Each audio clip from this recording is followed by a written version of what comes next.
Bienvenue à Represents. Aujourd'hui, j'ai une invitée spéciale, une femme que j'admire beaucoup, Aziza Nate Sibaha. Bienvenue à Represents. Bonjour Ray, merci beaucoup. Je suis très contente d'être là. Ah, ben merci. Écoute, t'es journaliste depuis déjà près de 25 ans, trilingue, arabe, français, anglais, rédactrice en chef et présentatrice à France 24. Tu viens de décrocher récemment, je crois en novembre, en septembre 2022, le prestigieux prix Fatima Bint Moubarak dans la catégorie meilleur journaliste sport arabe. Et tu viens de lancer, je crois en 2021, si je ne me trompe pas, une plateforme Absolument. digitale dédiée au sport féminin dans la région MENA. Je crois que Taja signifie en arabe la couronne, c'est bien ça? Absolument. Bravo. Bon, bon. Donc écoute, raconte-moi ton parcours et comment est née ta passion pour le journalisme. Hmm. Alors, mon parcours est un peu atypique puisque moi, j'ai fait des études de mathématiques à la base. J'ai eu Mhm. un bac en sciences mathématiques et puis ensuite, j'ai fait 2 années à la fac en maths physique. Sauf que je m'ennuyais un petit peu à la fac. Et j'aimais pas trop ça et je me suis dit un été, je vais juste travailler pour gagner un peu d'argent pour voyager et puis après, l'année prochaine, on verra ce que je fais. Et en fait, un ami de mon père m'a parlé d'un magazine pour jeunes qui commençait à Casablanca où j'étais à l'époque. Et du coup, je suis rentrée pour un mois d'été et je suis restée un an. Voilà. Mais sinon, il m'arrivait de m'écrire quand j'étais plus jeune, etc. Mais à aucun moment je n'ai pensé devenir journaliste. Et c'est en fait, ça a commencé un petit peu comme ça, puisque à la fin de l'année, j'avais couvert le marathon des sables. Je voulais repartir dans le désert. Il y avait le rallye des gazelles au Maroc. Et puis, il s'avérait qu'il y avait un grand journal le matin qui n'avait pas d'envoyé spécial. Et je suis partie pour eux et on m'a embauché directement après. Wow, donc de mathématiques au journalisme. Absolument. C'est spécial. Bon, Ouais. je suis content que tu mentionnes le Maroc, donc tu es d'origine marocaine, Oui. évidemment. Tu travailles dans un environnement où il y a beaucoup d'hommes. Est-ce Oui. que tu as rencontré des obstacles et sur ton parcours et comment tu as fait pour les surmonter? Oui, bien sûr que j'ai rencontré des obstacles, mais je pense que c'est un peu le cas de toutes les femmes à tous les postes. Il y a des moments où on rencontre tous à un moment des obstacles liés à notre genre. Le fait de ne pas forcément, à certains moments, être prise au sérieux parce qu'on est une femme qui, de plus est jeune à l'époque quand j'avais commencé. Le fait de se faire draguer un peu lourdement par moment aussi et qu'on ait l'impression que les partenaires en face euh, à tout moment d'ailleurs de la carrière, ont un peu du mal à mettre une limite entre le privé et le professionnel, quoi. C'est que pour eux, je suis tout d'abord une femme avant d'être une journaliste ou une intervieweuse ou une reporter, etc. Alors heureusement, c'est pas le cas de tous les hommes et encore heureux. Il y a beaucoup d'hommes formidables que j'ai rencontrés tout au long de mon parcours et qui m'ont beaucoup enrichi. Mais oui, j'ai eu ça en face. Mais je m'en suis sortie tout simplement. Je pense que j'avais une certaine inconscience quand j'étais jeune déjà, parce que moi j'ai été élevée pas de manière genrée justement. J'ai été élevée par mon papa. On est trois filles, on n'a jamais eu vu de différence ou genre mon papa qui dirait ou on sente que parce qu'on est des filles, on est un peu moins bien que les garçons, etc. Donc j'ai grandi moi-même sans avoir intégré ces discriminations et ces stéréotypes. Et je pense que c'est là où l'éducation est très très importante parce que c'est ça qui nous arme pour la suite. Puisque après, quand j'avais les gens en face de moi, bah, au départ je comprenais pas trop ce qui se passait et c'est peut-être justement ça qui m'a aidée parce que je me suis un peu imposée avec ma personnalité, etc., de manière à rendre plutôt ridicule la personne en face qui avait cette vision-là. Et je termine peut-être juste là-dessus. J'ai toujours dit que quand je parle à des jeunes filles aujourd'hui, je dis que si les personnes en face sont sexistes ou misogynes, etc., c'est les lunettes avec lesquelles elles vous regardent. Et ça les regarde, c'est sur leur visage à eux. Il ne faut pas que vous acceptiez, vous, de porter les mêmes lunettes. C'est surtout C'est ça qui est important. c'est super, mais justement, ça a mené tout ça, j'imagine, à ton initiative Taja, dédiée au sport féminin dans la région de Ménade. Dis-moi, raconte-moi un petit peu comment ça a commencé. En fait, ça fait très longtemps que j'ai envie de faire un projet média qui puisse faire quelque chose, entre autres au Maroc, mais pourquoi pas dans toute la région MENA. Mhm. Et puis, je réfléchissais un petit peu en 2020. Moi, j'ai une émission sur France 24 qui s'appelle Un invité, un parcours en langue arabe où j'ai reçu beaucoup, enfin, aujourd'hui, on en est à près de 700 personnalités reçues en interview. Et parmi ces personnalités, il y a beaucoup de femmes. Et moi, je suis une féministe confirmée, je suis keynote speaker sur les questions de l'égalité de genre, etc. Et j'ai toujours dit que j'aimerais bien faire ces deux passions. D'un côté, cette lutte pour les droits des femmes, et de l'autre, cette expérience qui est assez longue aujourd'hui, combiner les deux et faire quelque chose d'utile. Et c'est en discutant, entre autres, avec une copine, etc., qu'on s'est dit, tiens, pourquoi pas le sport? Il n'y a pas grand-chose sur le sport. Et je me suis rappelé effectivement que dans mon émission, j'ai reçu beaucoup de sportives qui se plaignaient toutes du peu d'intérêt médiatique pour leurs exploits sportifs, même quand ils sont très grands. Donc je me suis dit tiens, si je règle pas le problème toute seule, mais pourquoi pas faire au moins ma petite contribution, mettre un petit peu de lumière sur les exploits sportifs féminins dans toute la région MENA à travers une plateforme tajasport.com et en même temps une plateforme bilingue d'ailleurs qui est en arabe et en français et qui a pour ambition de devenir anglophone un jour aussi. Et de l'autre côté, promouvoir le sport auprès des femmes, puisqu'aujourd'hui, le sport peut être un outil d'autonomisation. Le sport est un outil très important de l'affirmation de soi, de l'occupation de son propre espace dans l'espace public. Et j'ai voulu un peu faire ces deux choses. Chez les professionnels, leur rendre un petit peu hommage en mettant en valeur leurs exploits. Et chez toutes les femmes, il y en a plus de 220 millions dans la région MENA, leur dire que le sport, c'est important, que le sport n'est pas genré et que leur corps leur appartient à elles et à elles toutes seules. Bravo. Comment ça a été reçu dans la région? Écoutez, moi, c'était assez marrant parce que j'avais peur au départ qu'il n'y ait pas assez d'infos à traiter, puisque je voyais pas assez d'infos sur le sport au féminin.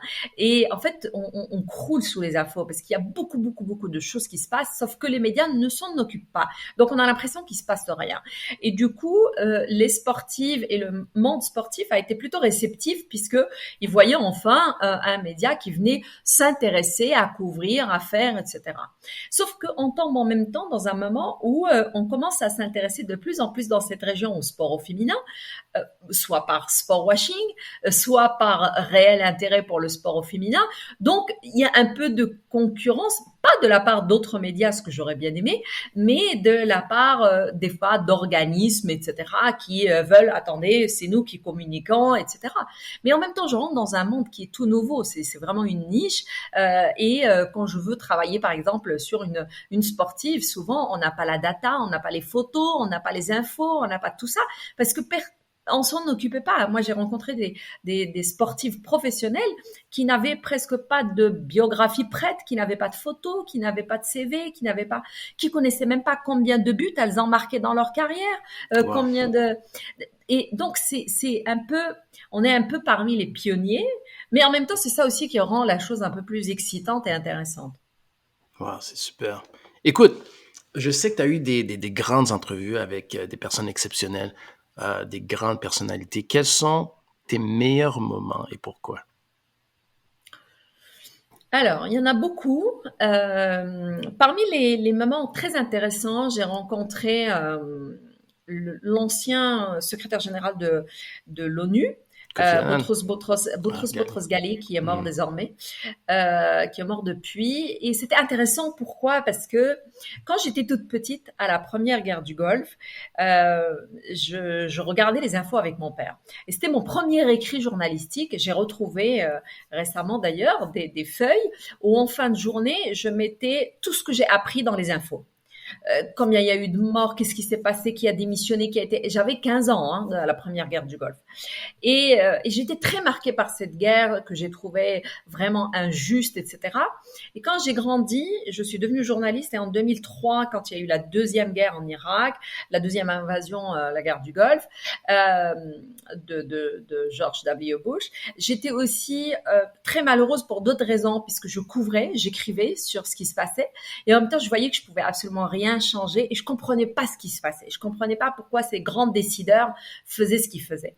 Et quand j'ai rencontré Boutros Ghali, ça a été l'occasion de discuter avec lui de choses que j'ai vécues petites et un peu moins petites, et d'écouter l'envers du décor, de dire pourquoi l'ONU n'a Pourquoi? rien pu faire, Pourquoi vous n'avez pas pu tenir tête à Madeleine Albright? Pourquoi vous avez fait ceci? Bon. Et en fait, j'ai eu cette discussion franche avec lui qui était vraiment super et c'est une des émissions qui était vraiment très touchante.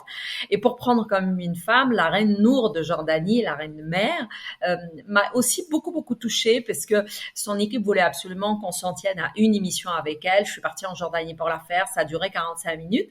Et en fait, c'est une femme formidable et j'ai entendu tout ce qu'elle faisait du côté humanitaire. Et à la fin de l'émission, elle m'a dit c'est très court et je lui dis bah écoutez je me suis battue pour essayer d'avoir plus de temps, c'est votre équipe qui n'a pas voulu et du coup elle m'a dit mais il faut absolument que tu reviennes mais malheureusement il y a eu le Covid juste derrière mais j'ai beaucoup cliqué avec elle parce que humainement elle était très très touchante mais j'ai eu des gens beaucoup moins connus qui étaient tout aussi touchants. Hein. J'ai vraiment eu beaucoup des jeunes filles qui viennent du Yémen, qui viennent de certains pays où j'avais pas forcément la chance de rencontrer beaucoup de gens et qui m'ont énormément touchée humainement. Mais je pense que c'est surtout ça qui est intéressant en fait. C'est quand on arrive à avoir une connexion humaine avec l'invité, qu'on se rappelle qu'on est là juste pour lui donner la parole.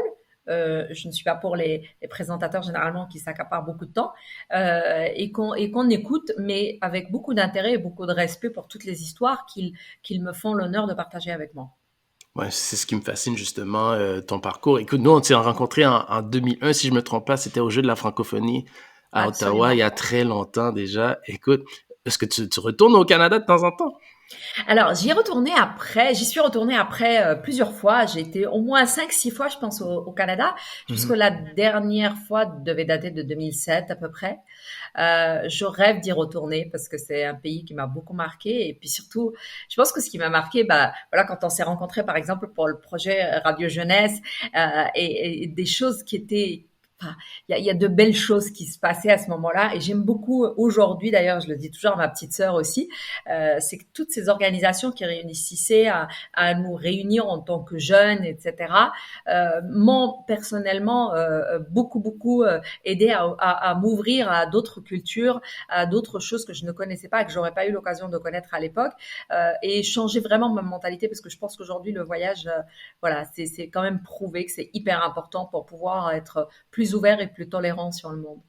Super. Écoute, Aziza, dernière question, je sais que tu es pressée. Dis, donne-moi quelques conseils que tu donnerais justement à des femmes qui veulent réussir comme toi en journaliste ou dans l'entrepreneuriat avec Taja. Ce que je leur dis tout simplement, c'est accrochez-vous vraiment à vos rêves. Ça semble bateau, mais vraiment c'est important. Si il faut savoir ce qu'on veut et une fois qu'on le sait, s'y accrocher, essayer de se donner les moyens. Ne pas baisser les bras très facilement. Aujourd'hui, les jeunes ont tendance à baisser les bras un peu facilement, à se dire j'ai envoyé 3, 4 CV, j'ai pas eu de réponse, ça va pas. Non, tu peux en envoyer 100, 200, mais il y a un moment, il va y avoir quelque chose. La chance arrive dans la vie, mais ça se mérite, ça vient avec le travail. Le talent, pareil, se travaille aussi. Et je pense que c'est surtout ça qui est important. Et surtout pour toutes les femmes, je dis une chose, c'est don't trigger the negative identity, as we say. Meaning, quand on vous regarde avec un œil sexiste, un œil misogyne, n'acceptez pas cette identité négative qu'on essaie de vous imposer.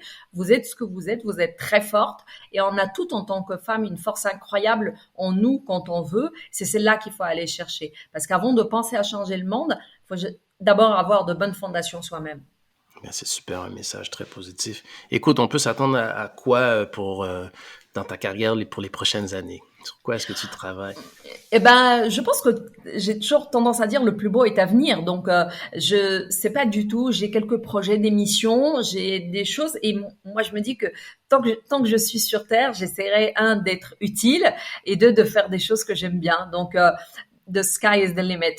Sky's the limit. Aziza Naït Sibaha, merci beaucoup pour ton temps, je l'apprécie. Écoute, je souhaite Merci te à toi. revoir à Ottawa très bientôt et puis bon succès dans tout ce que tu fais.